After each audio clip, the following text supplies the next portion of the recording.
안녕하십니까? 오늘의 주제는 죽음 및 임종이 포함된 인간의 생로병사와 관련된 불교의 비밀 세 가지입니다. 정통 불교 수행은 죽음 및 임종의 과정과 실제 어떤 관련성이 있을까요? 또 그 수행을 위해선 먼저 어떤 사실을 알아야 제대로 갖춰진 소위 구도심이라고 부르는 올바른 초심을 일으킬 수 있을까요?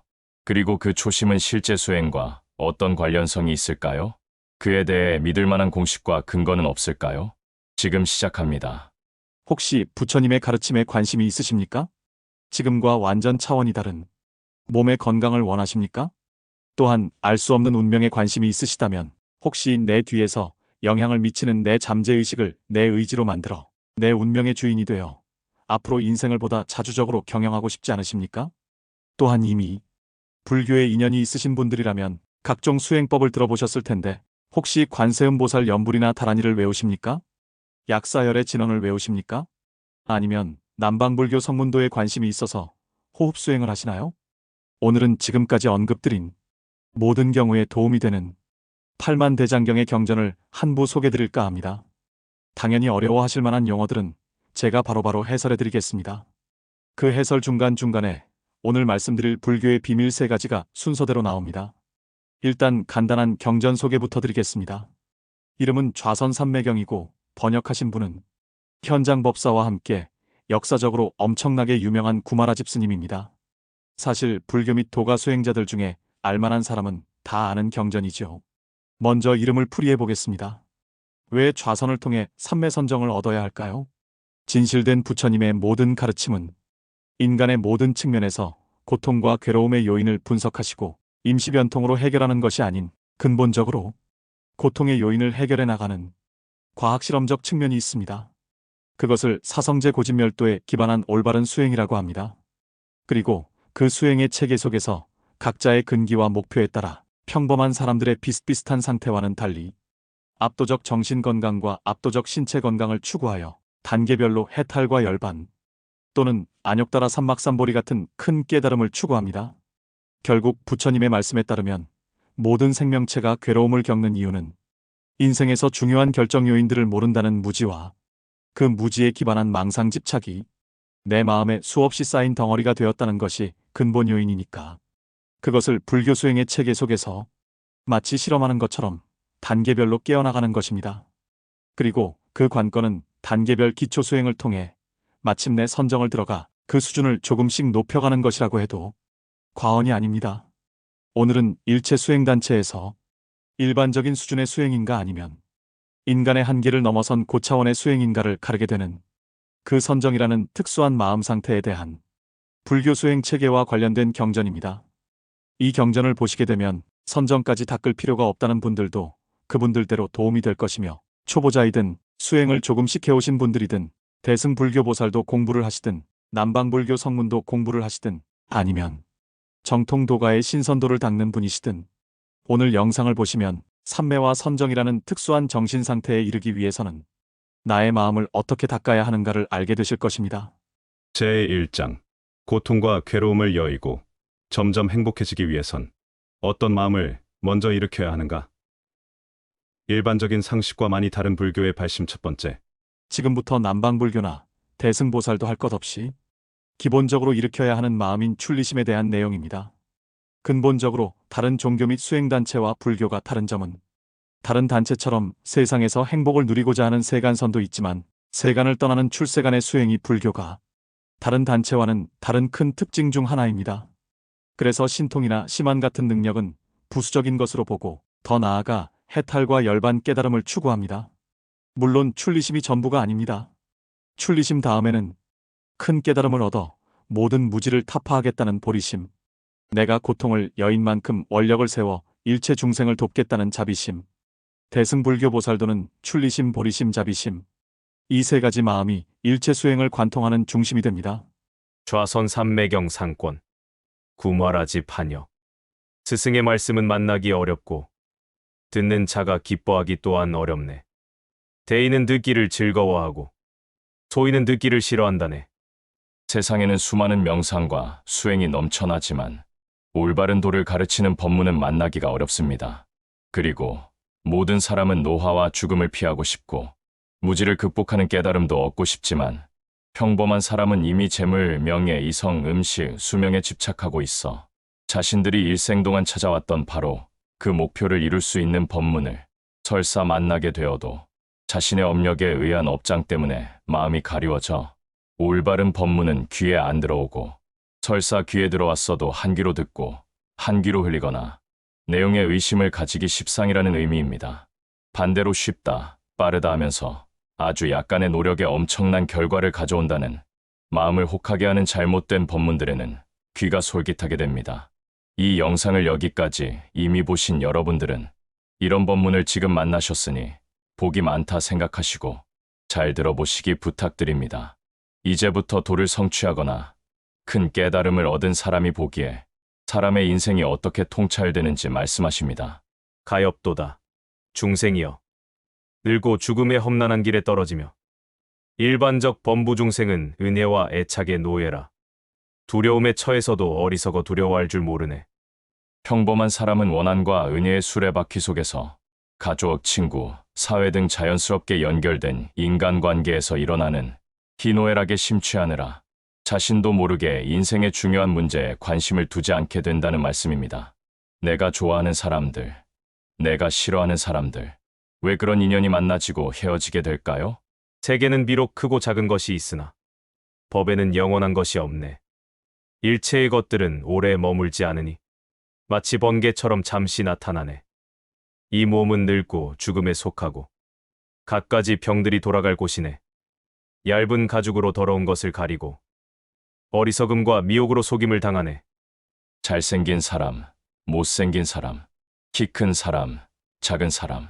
타인의 몸에 대한 그런 기준은 내 눈과 귀를 즐겁게 할 뿐 실제 나에게 도움이 되지 않습니다.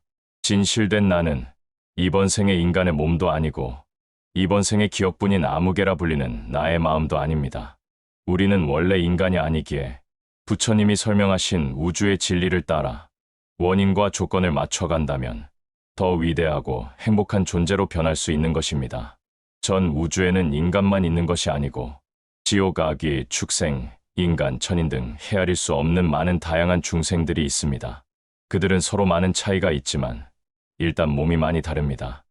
우리는 어머니, 아버지의 정자와 난자가 만난 수정란에 나의 정신이 합해져 인간으로 태어납니다. 이것을 사면이 화합한다고 합니다.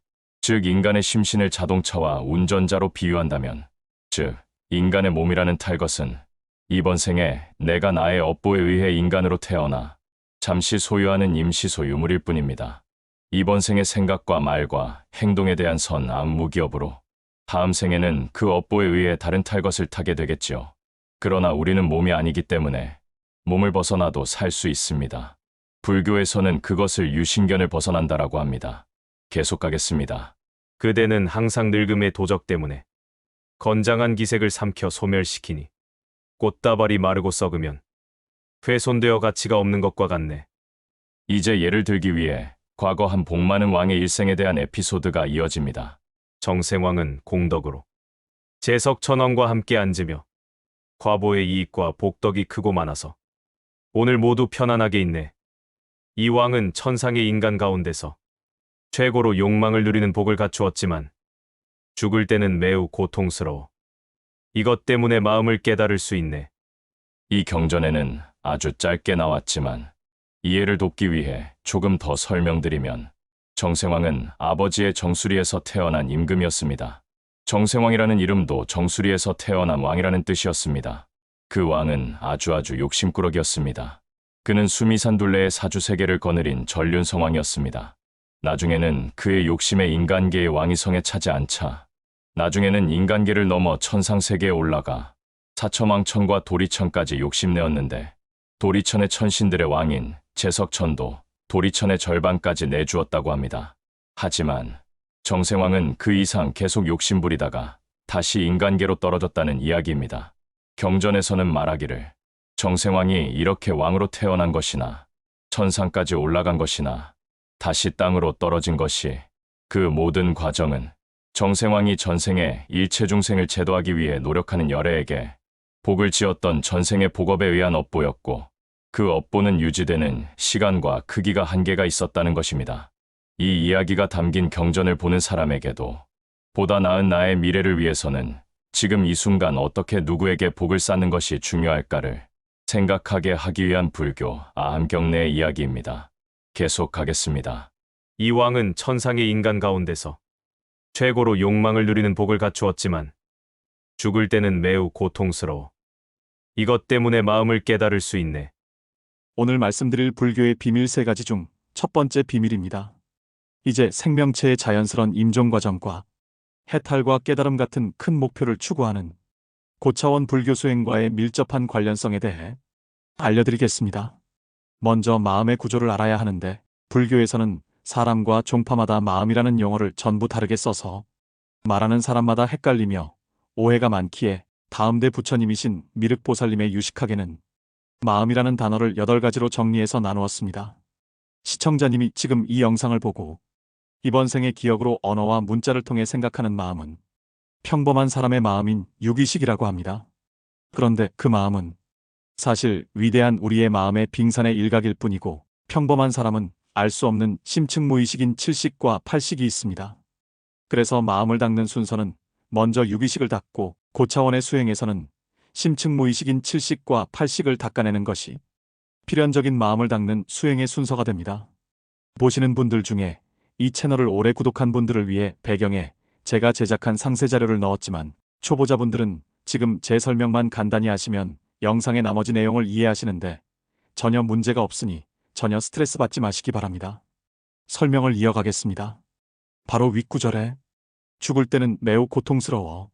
이것 때문에 마음을 깨달을 수 있네.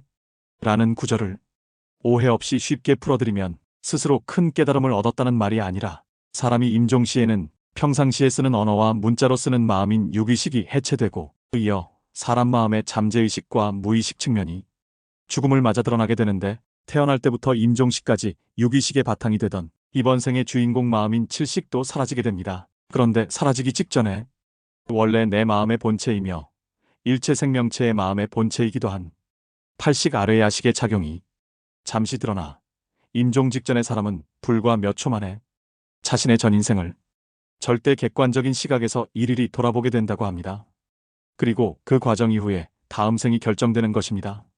더 간략하게 설명드리면 모든 생명체는 임종 직전에 무의식적, 수동적으로 잠시 내 마음의 본체인 8식의 작용을 알게 되는 것입니다. 이제 생명체의 자연스러운 임종 과정과 해탈과 깨달음을 추구하는 고차원 불교 수행의 연관성을 말씀드릴 수 있습니다.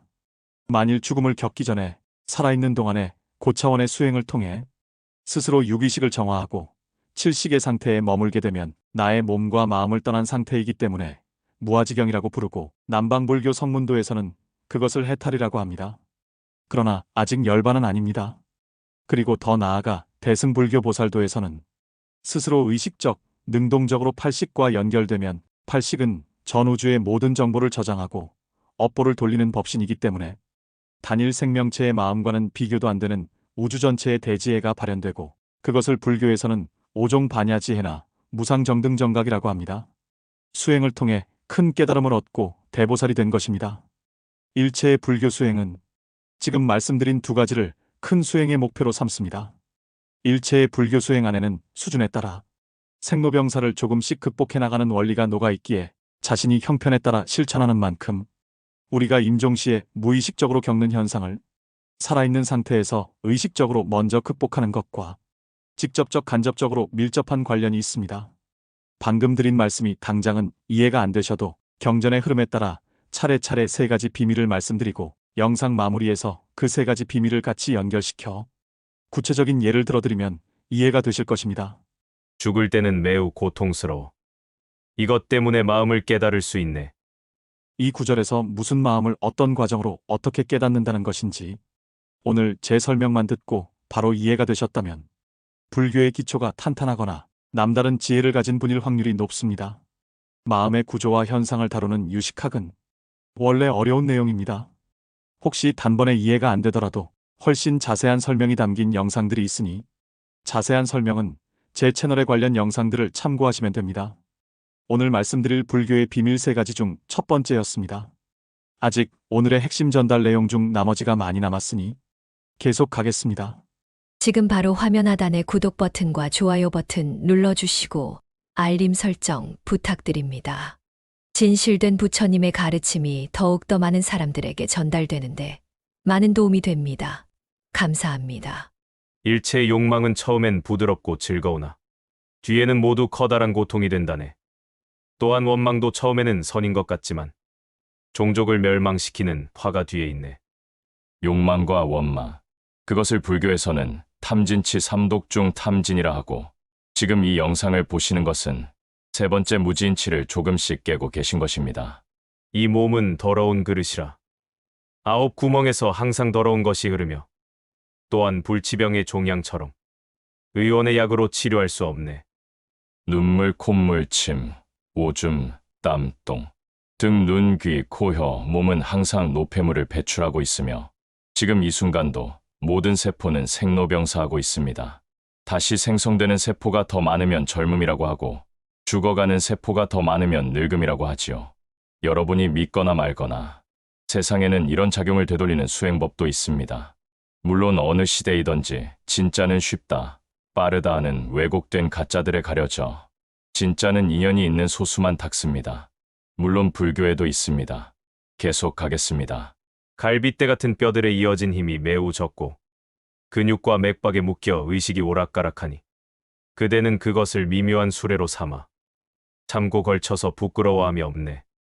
죽은 사람이 모이는 곳이라 버려져 무덤 사이에 가득 찼으니 살아서는 보호하고 아끼더니 죽으니 모두 버려지네. 항상 마땅히 이와 같이 생각하여 한마음으로 관찰해서 어지럽히지 말라. 어리석은 뒤바뀜과 검은 어두움을 깨뜨리고 횃불을 잡고 밝게 관하라. 지금까지 내용을 정리하면 사람은 본능적으로 죽음을 두려워합니다. 그러면서도 젊은 시절에는 마치 자신이 영원히 살아있을 것처럼 살고 있습니다. 하지만 문제를 해결하려면 문제를 직시해야 합니다. 자신의 육체에 집착하는 것을 불교에서는 유신견이라고 하는데, 우리는 수많은 전생뿐 아니라 이번 생에도 육체에 집착해왔습니다. 그래서 그 집착을 깨는 것을 부정관이라고 하는데, 집착은 깨면 깰수록 우리의 정신은 맑아지고 마침내 선정에 들어가게 됩니다. 이런 선정을 불교에서는 출세간선이라고 하는데, 그 출세간선의 기초 마음가짐 중 첫 번째를 염사라고 합니다. 마치 나의 육체가 죽었다고 생각하고 육체의 감각에 따른 마음의 집착을 무시하는 훈련입니다. 이 출세간선이 있느냐 없느냐가 불교와 다른 정통 수행단체와의 삼매를 닦는 방법에 있어서의 극명한 차이점입니다. 죽은 상태를 상상하라고 하면서 이런 재수없는 상상 뭐하러 하느냐고 생각하실 분이 있으실 수도 있는데, 일부는 맞습니다. 그런데 하나는 알고 둘은 모르는 말씀입니다. 오늘 말씀드릴 불교의 비밀 3가지 중 두 번째입니다. 수많은 사람이 알고 싶어하는 의식의 비밀을 하나 공개하겠습니다. 우리가 지금 생각하는 표면의식으로 잠시 동안 하는 모든 상상은 내 마음에도 극적인 작용을 일으킬 수 없고 당연히 현실에도 작용을 일으킬 수 없습니다만, 점진적인 수행을 통해 심력을 배양하고 선정에 들어서 하는 상상은 내 마음의 깊숙한 곳의 번뇌를 다스려 타고난 천성 같은 내가 이번 생에 부리는 개성 같은 굳은 마음 자체조차 변하게 하는 극적인 작용을 일으킬 수도 있고, 아주 수행의 경지가 높아지면 상상이 실제 현실에서 작용을 일으킬 수도 있습니다. 그렇게 오랜 시간 훈련된 상상은 더 이상 상상이 아니라 관상이라고 부릅니다. 관상을 통해 상상으로는 불가능한 실제 현실에 작용을 일으키는 경지에 이른다면 미륵보살님은 그 관상의 승해라는 단어를 쓰십니다. 내가 상상하는 것이 현실에 작용을 일으킨다면 여러 가지 신통력 중에 물질 변화 능력, 즉 신족통이라고 부르겠죠. 그렇다면 내 몸을 자세하게 공부한 다음에 물질 변화 능력까지 가능한 삼매의 상태에서 내 몸을 조금씩 바꿔간다면 물질의 한계에서 벗어난 몸으로 점차적으로 변화하겠죠. 그 몸을 불교에서는 즉신성취라고 하고 도가에서는 신선을 이루었다고 합니다. 아무렇게나 잠깐 하는 일체의 상상은 의미가 없지만 지속적인 방향성을 가진 상상을 통한 심리훈련은 불교 공부와 합쳐지면 점점 의미가 있게 됩니다.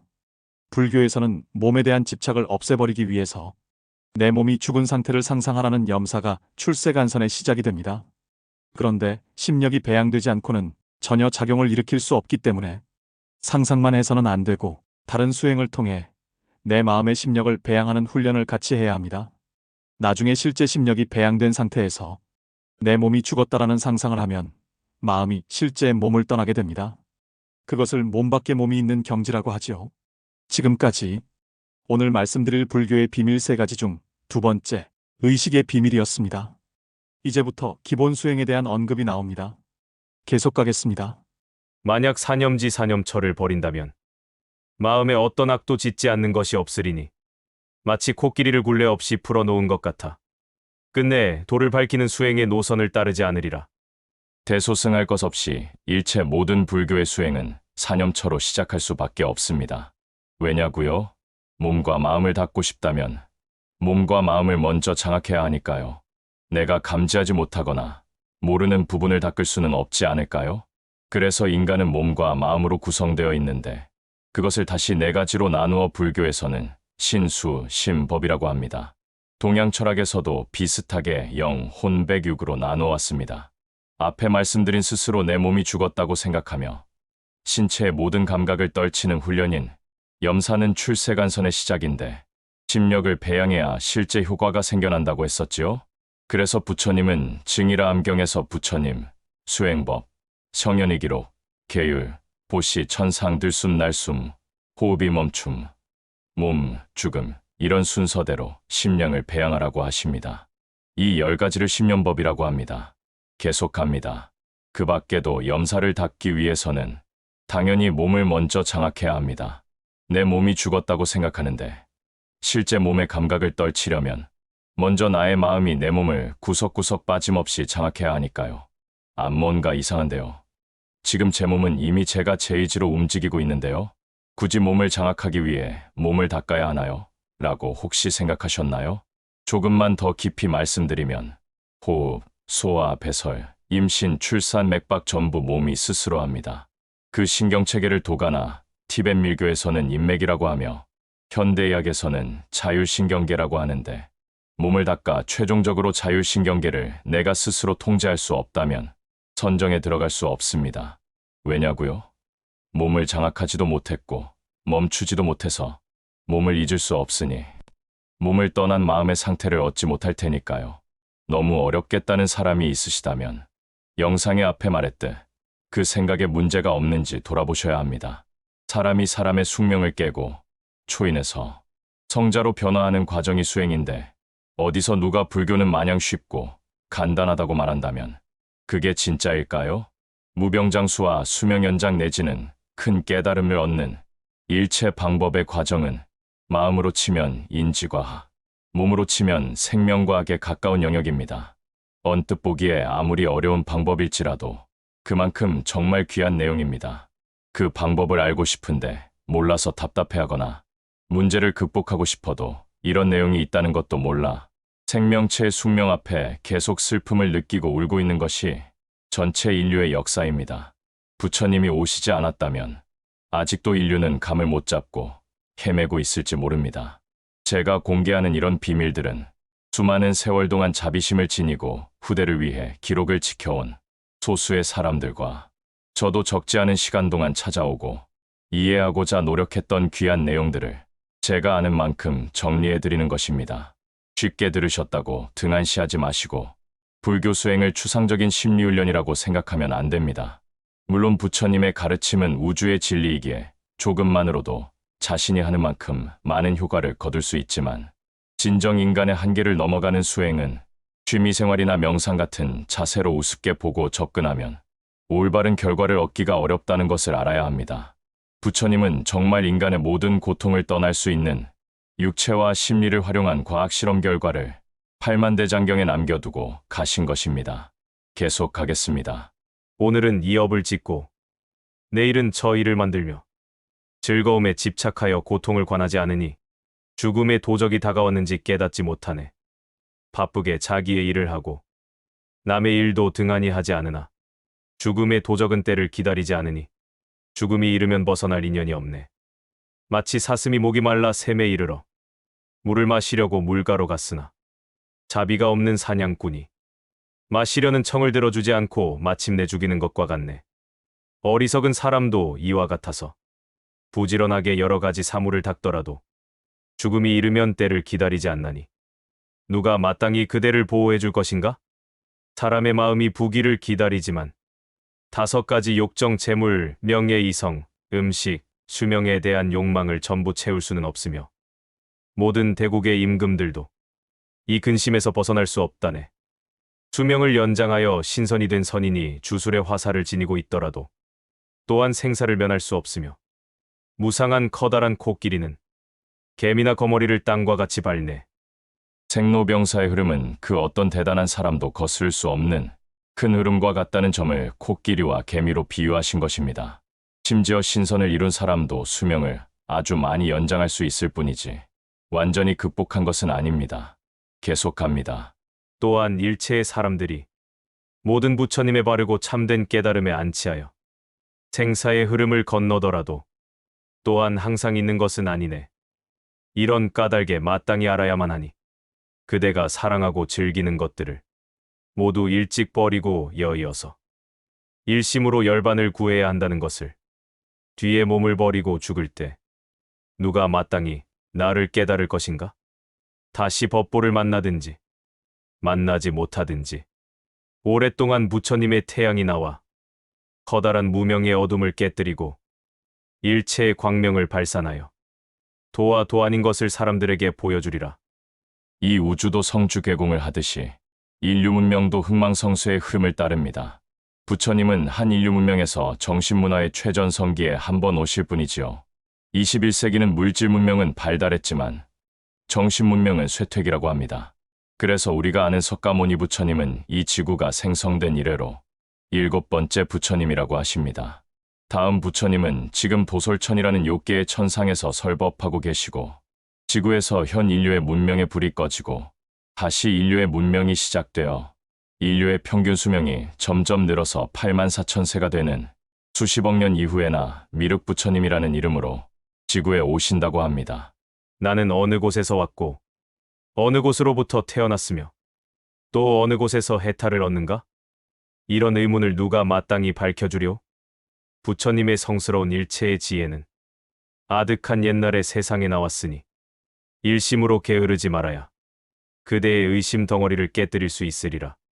그는 참다운 이익을 즐기지 아니하고 패악한 마음에 집착하길 좋아하니 그대는 중생들을 위하여 오랫동안 실상의 법을 찾아야만 하네. 누가 알 수 있으리오. 죽을 때 어떤 길을 따라가야 하는지 비유컨대 바람 속의 등불처럼 사라질 시절을 알 수 없다네. 도법에 이르는 것은 어렵지 않으니 위대한 성인께서 이를 가리켜 설하셨네. 지혜와 지혜의 처소를 설하셨으니 이 2가지는 외부에 의지하지 않는다네. 석가모니 부처님이 성도하신 후 알게 된 사실은 일체 중생은 원래 열애의 지혜와 덕상을 가지고 있다는 것입니다. 이것을 쉽게 말씀드리면 부처님의 말씀에 따르면 원래 우리 모두는 열애였다고 합니다. 셀 수 없는 수많은 윤회 속에서 망상집착이 쌓이고 쌓여 지금 스스로 열애였다는 사실을 거의 모를 뿐이지요. 사실 그것을 회복하는 것이 불교 수행입니다. 선정이나 신통력, 열반 그리고 큰 깨달음이 가능한 이유는 우리가 원래 열애였기 때문에 없는 능력을 만들어내는 것이 아니기 때문입니다. 원래 있었던 능력을 되찾는 것일 뿐이지요. 망상집착과 우리의 잠재력 발휘는 반비례 관계라고 할 수 있지요. 이것을 4글자로 고진멸도 사성제라고 합니다. 열애를 깨닫기 전까지 제8아레야식이라고 부를 뿐 일체 생명체의 마음의 본체인 법신과 다시 연결되어 그 능력인 반야를 깨달으면 아레야식이 열애장이라는 이름으로 바뀌고 대보살이 됩니다. 계속합니다.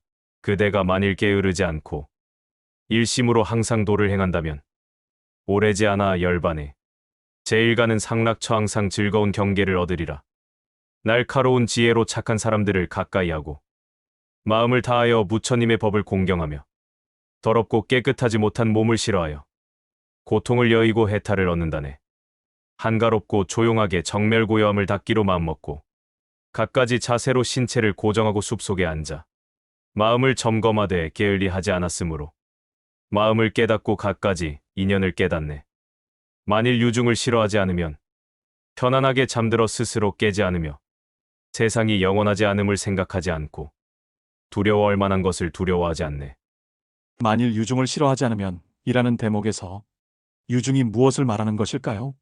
오늘 말씀드릴 불교의 비밀 세 가지 중 마지막 우주 모든 생명체의 일생의 과정을 공식처럼 정리한 12연기의 비밀입니다.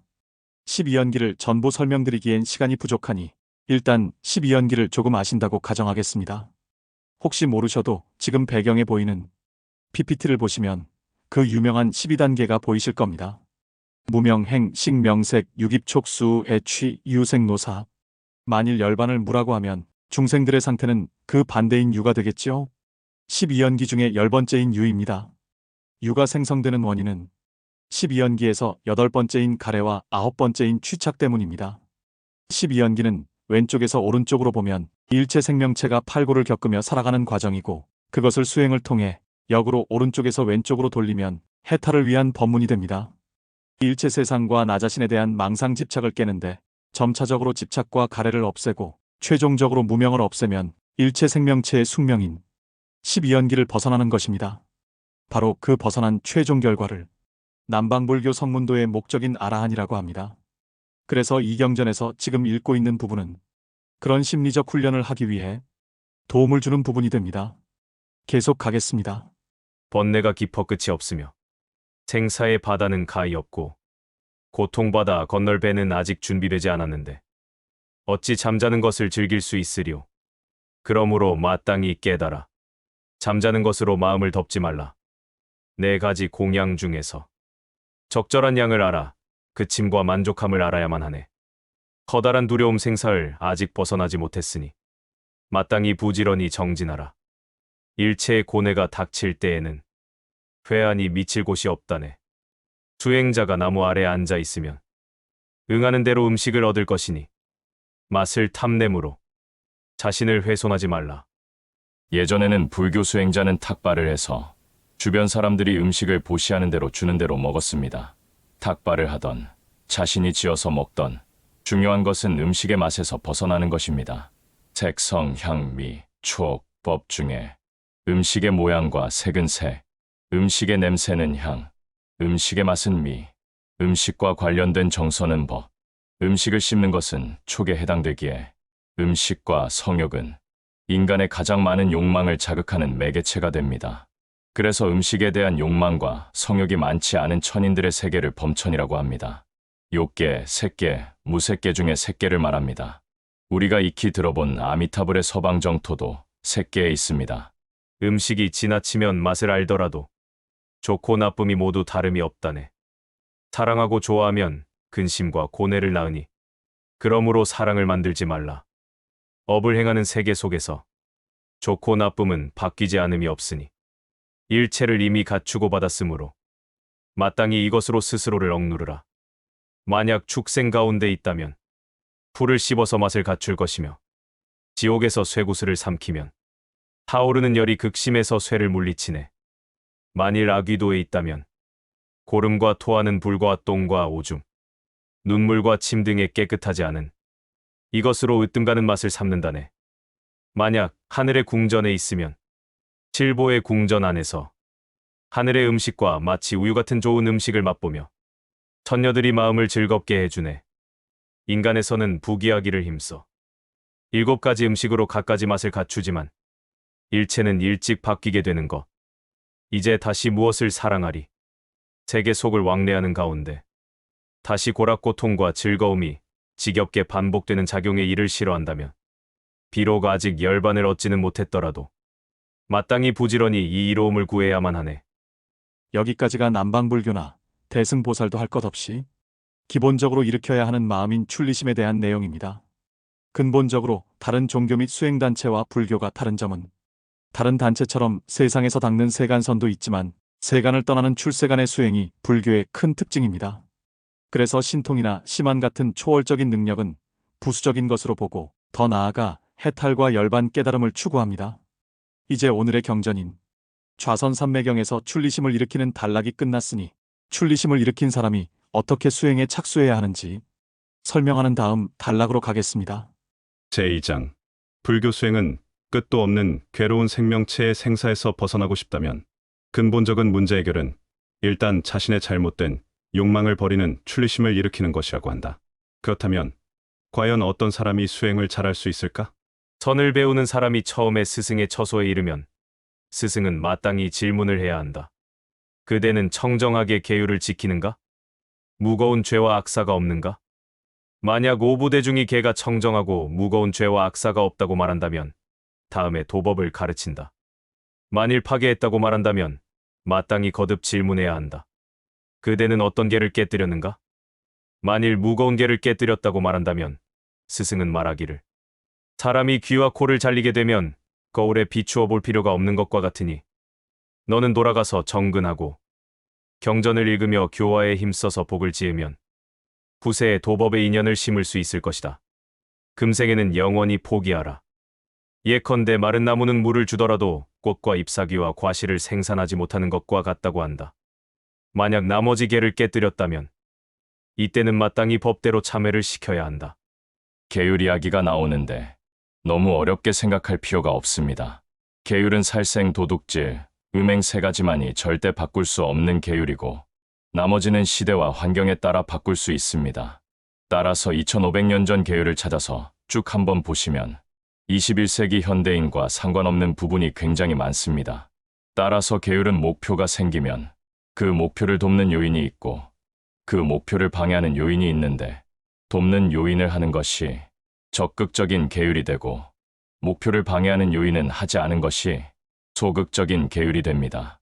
예를 들어 오늘 부처님의 경전을 읽으셨으면 부처님이 무엇을 하면 유익하다라고 하면 앞으로 내가 해야 할 조목의 계율이 되는 것이고 무엇이 불유익하니 하지 말라고 하시면 앞으로 내가 하지 말아야 할 조목의 계율이 되는 것입니다.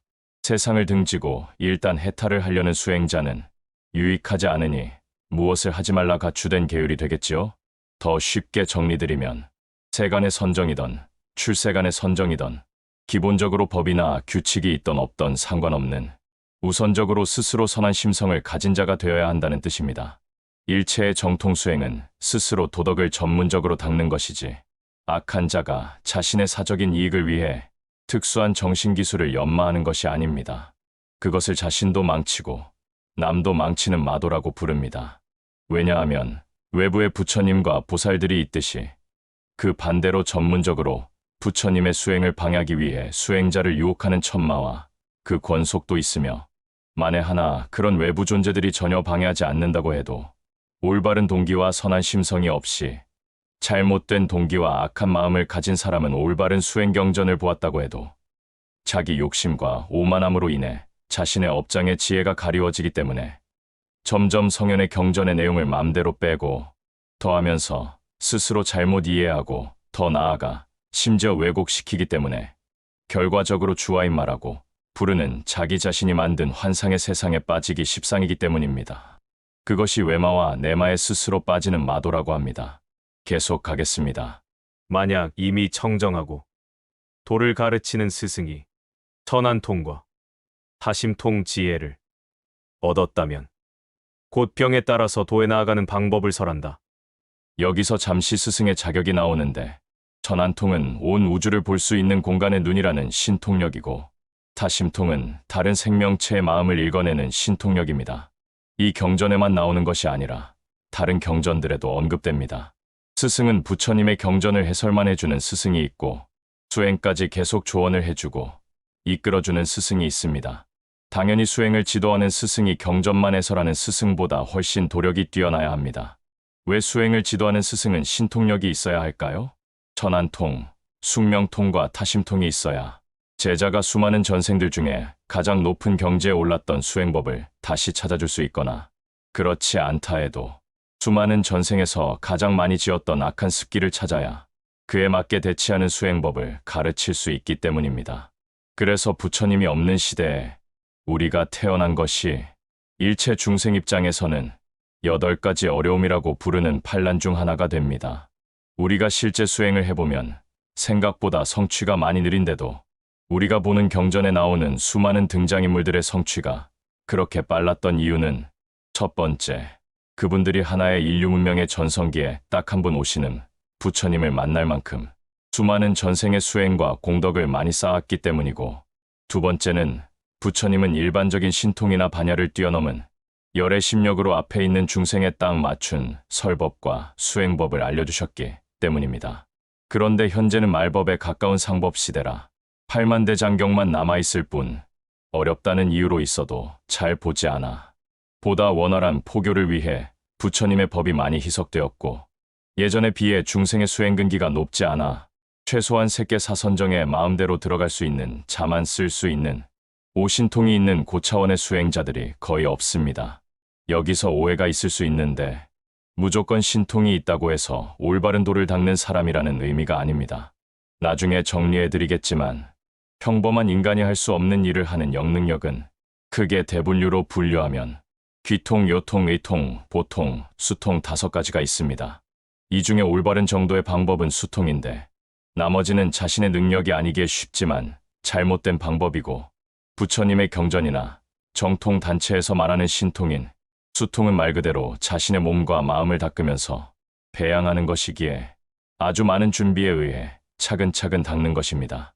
그렇지만 보통 사람들은 이에 대한 지식이 거의 없는 데다 영화나 드라마에서 본 내용을 현실로 잘못 아시기 때문에 대충 아무 능력이나 있다고 생각하면 잘 모르고 도사나 고승이라고 부르는데, 그들 중 대부분은 실제 능력은 없는 최면과 암시가 대부분이고, 있다 해도 수통이 아닌 다른 경우가 많습니다. 그래서 일반적인 경우에 정통수행단체에서는 신통이 있다는 것을 오히려 경계하는 것입니다.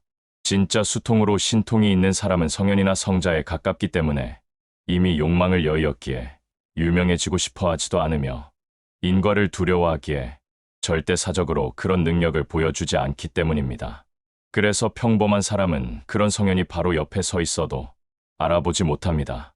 그러니 무작정 스승을 찾는다고 떠돌 필요가 없습니다. 자신이 정성의 하늘에 닿고 인연이 깊으면 스승이 스스로 제자를 찾는다고 합니다. 부처님처럼 온 세상을 상대로 공개적으로 도력을 펼칠 수 있는 위대한 성현은 극히 드물지만, 그 아래 단계의 성현들은 사람들이 찾을 수 없는 곳에 적지 않게 계시다고 합니다. 그런 성현들은 부처님이 아니기 때문에 보통 사람들 속에서 정체를 숨기고 선행을 하시거나 제자가 될 만한 근기를 가진 사람을 찾지 못해 계속 찾아다니는 분들도 있다고 하네요. 그렇기 때문에 찾지도 못할 스승을 찾는다고 시간을 낭비하면서 세상을 떠돌기보다는 그 시간에 자기 혼자 닦으면서 자격을 갖추며 인연을 기다려야 하지요. 그것을 불교에서는 지혜와 복덕의 자량을 닦는다고 합니다. 저도 예전에 어리석어서 의욕만 앞서서 자격도 되지 않고 올바른 스승과 삿된 스승을 가릴 눈도 없으면서 무작정 스승을 찾기 위해 돌아다니며 스승을 자처하는 사람들을 만났던 시절이 있었습니다. 이후에 적지 않은 시간이 지나야 제가 지금 알려드리는 이런 것들을 알게 되었으니 시간 낭비하지 마시고 조금이라도 도움이 되길 바라겠습니다. 그래서 스스로 경전을 많이 보고 원리를 회통해서 자신에게 맞는 방법을 응용해 나가야 합니다. 마음 닦는 손오공 채널에서는 이런 부분에 도움을 드리고자 운영되고 있습니다. 그래서 저는 이러한 문제점 때문에 그간 채널에서도 영상을 통해 우리의 근기를 높일 수 있는 기본적인 수행들을 소개드렸으며, 다른 영상에서도 경전에서 찾은 대책을 소개드렸는데, 만일 이번 생에 열심히 수행과 선행을 했지만 큰 성과는 얻지 못하고 임종에 다다를 경우, 부처님이 당분간 안 계신 시대에 우리가 다음 생을 선택하는 가장 현실적인 차선책으로 다음대 부처님이신 미륵보살님이 설법하고 계시는 도솔천 미륵내원에 왕생하는 것을 이번 생의 마지막 목표로 수정하시는 것을 고려해 보시라고 추천드렸습니다. 불교에서 추천하는 환생천은 성자가 머무르는 천상세계인 오정거천과 아미타불이 계시는 서방정토 등이 있는데, 그 좋은 곳까지 가기 위해선 경전 속에 언급된 조건들이 상당히 많으니까 도솔천 미륵내원은 색계천보다 상대적으로 왕생하기 쉬운 욕계천에 있고, 다음대 부처님도 계시는 곳이므로 임종에 가까우신 분들에게는 마냥 이상적인 목표만 추구하는 것보다 훨씬 더 현실적이지 않겠습니까? 계속 가겠습니다. 만약 도를 가르치는 스승이 아직 신통을 얻지 못했다면 마땅히 수행을 하고자 하는 사람이 일생 동안 지은 생각과 말과 행동의 현상을 면밀히 관찰해야 한다. 혹은 다시 질문을 한다. 탐욕, 성냄, 어리석음 삼독 중에 무엇에 치우쳐 있는가? 음욕이 많은가? 성냄이 많은가? 어리석음이 많은가? 오늘은 여기까지입니다. 어떤가요? 유익하고 재미있으셨나요? 영상 초반에 말씀드린 대로 좌선 삼매경이라는 구마라 집스님이 번역한 한글 대장경에서 죽음 및 임종의 과정과 인간의 일생과 죽음에 대해 생각하게 하는 경전 내용과 연결되는 불교의 고차원 수행에 대한 비밀을 약간이나마 밝혀드렸습니다. 첫 번째는 열반을 추구하는 남방불교 성문도와 큰 깨달음 이후에 중생구제를 추구하는 대승보살도의 수행이 어떻게 임종의 과정과 관련이 있는가였고, 두 번째는 각종 경전이나 오늘 소개드린 좌선 삼매경이라는 경전에서 왜 초반부에는 육체의 죽음을 생각하게 하는 구절이 등장하는가? 도대체 의식에 무슨 비밀이 있기에 수행을 하겠다고 발심하기 전에 인간의 일생과 임종에 대해 먼저 생각해야 하는가였고, 세 번째는 오늘 말씀드린 비밀들이 교과서에도 등장하기에 누구나 들어보셨던 불교 철학인 사성제 고진멸도 및 12연기와 실제 생로병사에 저항하며 극복하고자 하는 불교 수행이 도대체 어떻게 관련이 있는가에 대해 말씀드렸습니다. 염사나 사성제는 남방불교지 대승이 아니라고 생각하실지 모르는 분들이 있을 수도 있어 이해를 돕기 위해 대승보살도 경전의 내용으로 예를 들어보겠습니다. 잠시 아미타경에 나오는 임종시 왕생하는 구절을 보겠습니다.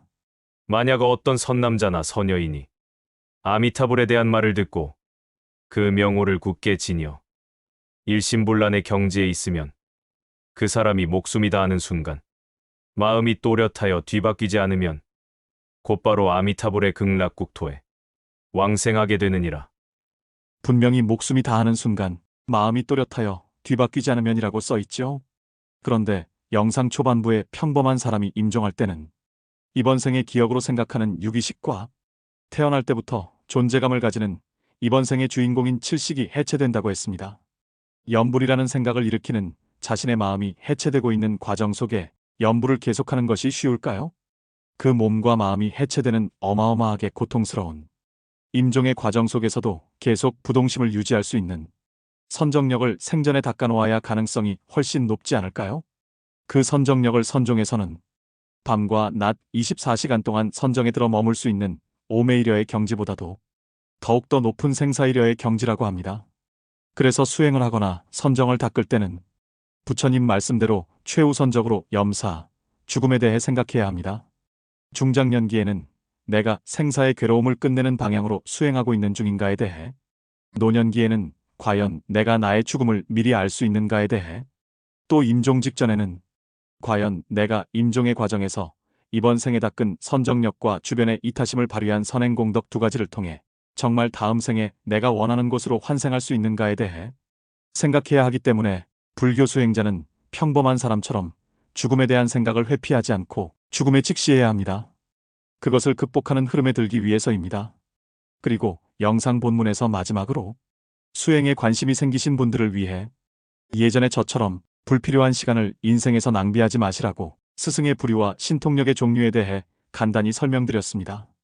그래서 영상 마지막에는 21세기 현대의 대부분이 해당하는 신통력이 아직 없는 스승은 제자에게 수행을 어떻게 가르쳐야 하는가라는 내용에서 멈추었는데, 좌선 삼매경의 다음 큰 줄기는 자기 혼자 수행을 해야 할 경우 뭘 먼저 해야 하는지와 관계가 있는 내용입니다.